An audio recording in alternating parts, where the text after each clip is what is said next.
دکه و گونه چیلمسی خوشترین سبها دلم زمان من لال بو چاوین من داخوی از و حسرت دگوره دوشه دلا بشوته لسر من خراب به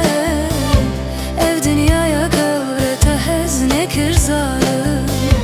her tiş xevnek bu cegeramın dişevte te dengemin ne bihis tecnavın kut kirmamın adavi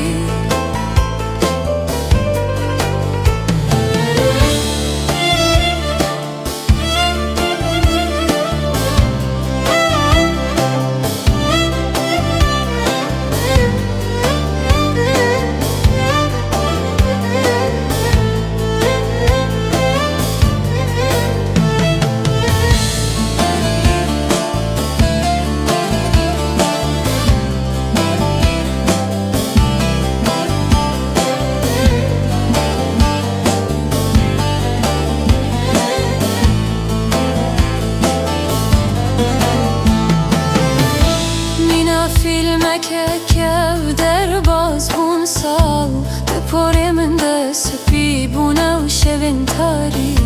ننامه یک جتما نجی خبر مگر قدر منه درده بیدار بلا بشوته سر من خراب بر ev dünyaya göre tehez ne kirzalım her tiş xevne bu cegeramın dişevite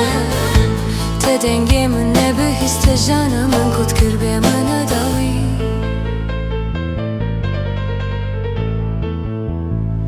eti ve ne göre gelek derin